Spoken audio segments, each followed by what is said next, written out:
Hello, I'm Maria Bernier, the State Data Coordinator, and this is an introduction to version 3 of the Program and Activity Counting Spreadsheet, which was launched in July 2021.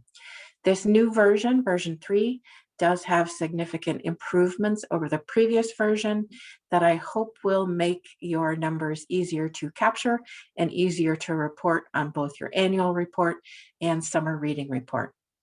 When you download the spreadsheet, it will open to the Track and Spreadsheet tab, and you'll see there are multiple tabs or multiple sheets within this workbook, and we'll get to those in a minute as we go along, but we'll start with Track and Spreadsheet. And you'll note that this is a protected sheet. So if you try to type into a cell that is protected, you'll get this warning message.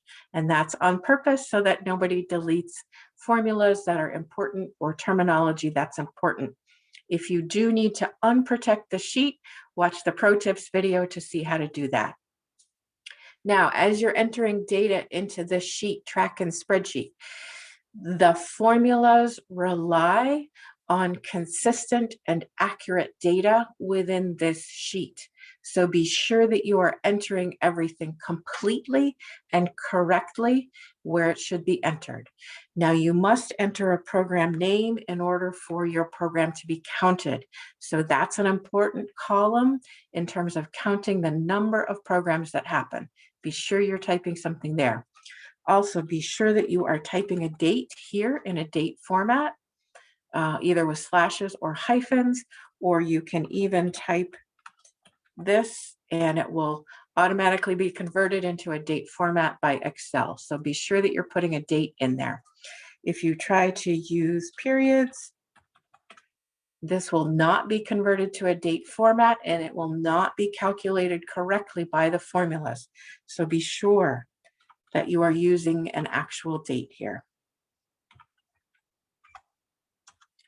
All right, now this next column is for summer reading. You can select whether this is a summer reading program or activity, or it is not. Up to you, depending on how your library is counting or is offering summer reading programs and activities. You'll also make sure that you select a format for your particular program or activity, as well as a target age. And then make sure that you are entering either attendance or views or participants in the correct column related to the format that you selected. So because we selected an in-person on-site program, we will enter our attendance in-person program column here. We had 51 people at our in-person program. I'm going to leave these other fields blank, or I could enter 0. Either one of those options is fine. But in this case, for our in-person on-site program, we had only in-person attendance. So let me enter another program. That date, not summer reading. This perhaps is a live virtual program for our young adult audience. And because it was a live virtual program, I'm going to enter my attendance in column G for live virtual. We had 21 kids there. Now let's try a take and make activity. This was related to our summer reading events. This was a self-directed activity for ages 6 to 11. And we had 45 participants in this activity. So you'll see I've entered a program name, I've entered a program date. Those are very important. Likewise, format and target age are very important, and putting your attendance, views, or participants in the correct column. Now, if you are doing summer reading programs and activities, make sure that you select yes in this column so that your summer reading numbers calculate correctly as well. That's what that looks like. Now, because this is a protected sheet, you cannot add columns. If you need to do that, take a look at the pro tips video. Likewise, you can filter, but you can't sort alphabetically or chronologically. So you can use the filtering options here, and you can filter by specific dates, or you can filter by specific formats, or filter by specific target ages here. You do have that option within this form, so that's available to you. Now let's try looking at a copy of this sheet that has a lot of data in it so we can see how that data affects the other sheets or the other tabs within this workbook. Okay, so you see we have a lot of data entered here, many different programs, dates, the summer reading column is filled in, the format and target age columns are all filled in so that the formulas calculate correctly. And my attendance, views, and participants are entered in the correct columns based on format. All of that is important. So let's take a look at the monthly totals tab here, and you'll see how the formulas calculate automatically. So if you needed to report to a director or a board or a committee about the number of programs that you did within a specific month, this sheet will calculate that for you automatically. This is grouped by ages.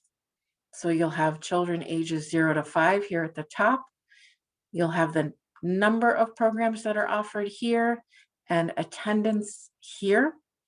These top 3 questions are always related to summer reading for each age group. As we scroll down, children age 6 to 11 are here. Summer reading questions, then the number of programs, and the number of attendance. So you'll see in July 2021, we had 2 programs that were off-site for children ages 6 to 11 and a total attendance of 46 at those programs. If you need a total for the calendar year, you'll see that here in this column. Now you'll see that these are grouped by calendar year because I think that will make it easier for you to find the specific month that you're looking for if they're based by calendar year. So these are monthly totals that may help you fill in some of your reports. Also, we want to take a look at these additional tabs, state report totals. These will be useful, as it indicates up here, as you're filling out your state annual report that's due to me over the summer or fall, and as you're filling in your summer reading report that you'll send to Kim Poe by October 1st.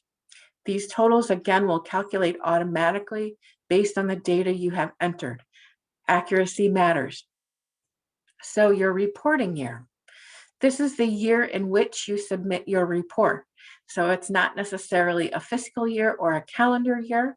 It's specifically called a reporting year because in many cases, your summer reading programs and activities will span 2 fiscal years, right?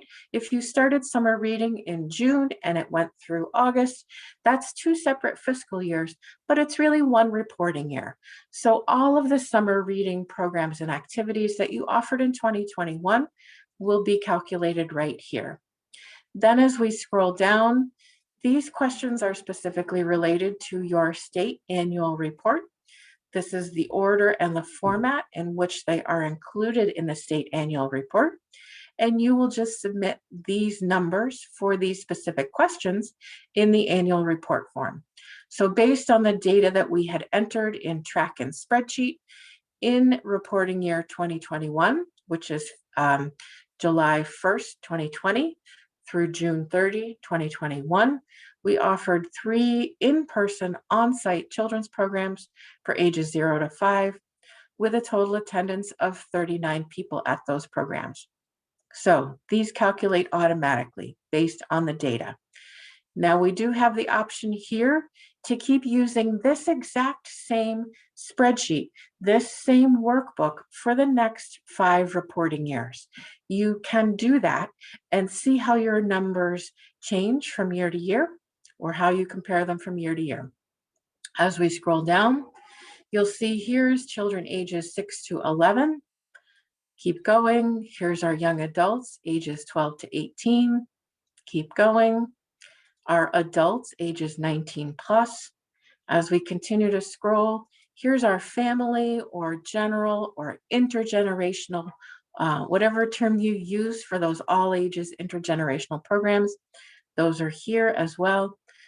Now the sums, if you needed the total number of in-person on-site programs that you offered in reporting year 2021, you would find that here, along with the totals for that reporting year in terms of other program formats or other attendance and views. Then as you continue to scroll down, you'll always find self-directed activities at the bottom of each sheet.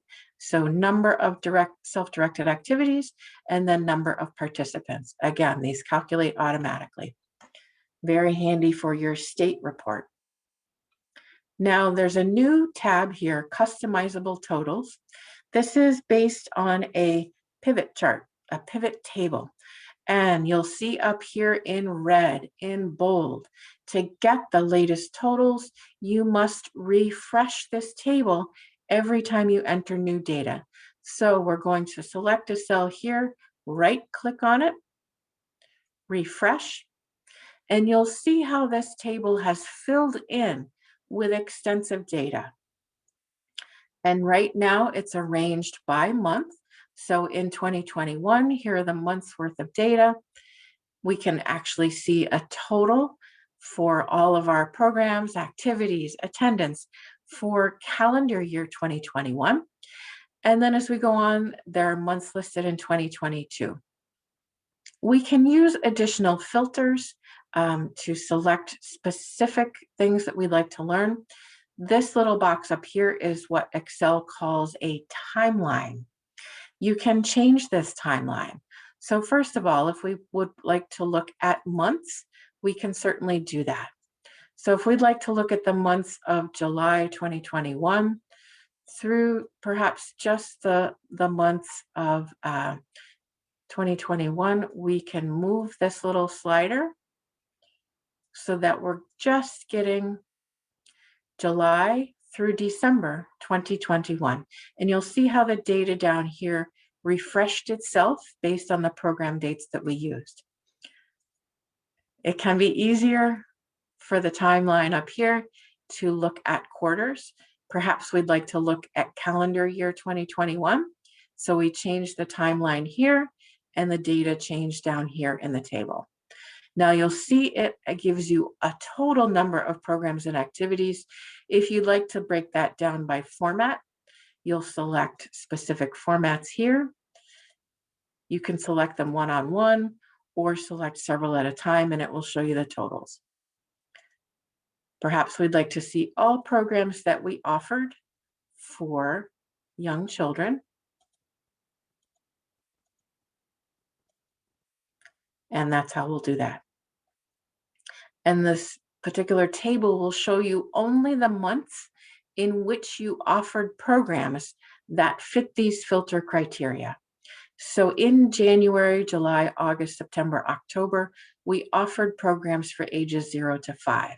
We did not offer any programs for that particular target age in the other months, so that's why they're not displayed here. This is kind of a fun tool just to play with to see how your data looks from different angles. It's there for your convenience. If you find it to be overwhelming, you don't need to use that particular tab. Let's also scroll back here to the Definitions tab. This is still here. This is a holdover from version 2. All of this information you'll remember is also on the LibGuide. So here are some reminders about how to count in the formats, what ages to use, whether to use attendance or views, and counting your views after 7 days, number of participants. Here's that wonderful link for how you can find information on different platforms for how to count those views and attendance. As we scroll down, here are examples of what are programs and self-directed activities. And over here on the right are these definitions and some frequently asked questions. So those are here on the Definitions tab. Now we'll go to the final tab here, Tally by Hand on Printout. This is still included in version 3 in case anyone would like to go ahead and print this out and use it to keep track of things on paper, perhaps just handwriting in the attendance and target ages with the intent perhaps to go back and put it into the spreadsheet later on. Now remember, if you type things into this sheet, they will not be counted in the formulas. So this particular sheet is really for your convenience for printing. But if you want data to be automatically calculated, you must enter it here in Track in Spreadsheet. These are where the formulas refer to. So make sure you're entering data in the correct place so that the spreadsheet does the work for you. Now, if you know that you will never use this, you can click on it, right click, and hide that sheet. Now it's not bothering you. If you know you're never going to use customizable totals, if that's far more information, let's just go ahead and hide it. Now, this is a little bit more manageable. We can easily find the specific sheet or specific tab that we're looking for. So for users of Google Sheets in a Google environment, some special notes for you. You can upload this sheet to Google Sheets. Let's take a look at that. When you upload it, be aware that the protections will not travel. So any protected sheets that were protected in Excel will not be protected in Google until you go in and re-protect them. Now, in order to do that, you may need to convert this from a Microsoft Office sheet to a Google Sheet. And if you're using Google Sheets, you know much more about those capabilities than I do.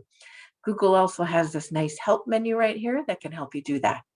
But make sure that you are re-protecting so that you're not losing any formulas or any data there. Likewise, the customizable totals sheet here will not translate up to Google. This is a specific pivot table within Excel. So if you like that functionality of the customizable totals, you can go ahead and convert this entire thing to a Google Sheet and then add that pivot table back in. You may need to customize that for yourself. That is an option. But if you'd rather not have this here, you can go ahead and I think hide that particular sheet. Oh no, we do it right here. Hide this sheet so that it just disappears from your display. Likewise, if we would like to hide this one, we'll go ahead and hide that. So those are some options for Google Sheets, but the drop-down menus will work the same here. Again, make sure that you're entering data correctly in the right places so that the formulas calculate the way that they should. And if we take a look at state report totals, you'll see the formulas here are working. The monthly totals, the formulas here are working. In both Google Sheets and in Excel, if you find that all of these columns are overwhelming, you can hide these columns as well. Let's take a look at how to do that in our program counts, in our monthly totals. If we have finished with calendar year 2021, we no longer need that data. We'll select it, right click on it, and we'll hide those columns so that they're no longer in our way or visible. So these are some tips for how to use this program and activity counting spreadsheet version 3. If you would like to learn more, please take a listen and a watch to my pro tips video. I hope you found this useful, and please be in touch if you do have any questions. Thanks so much.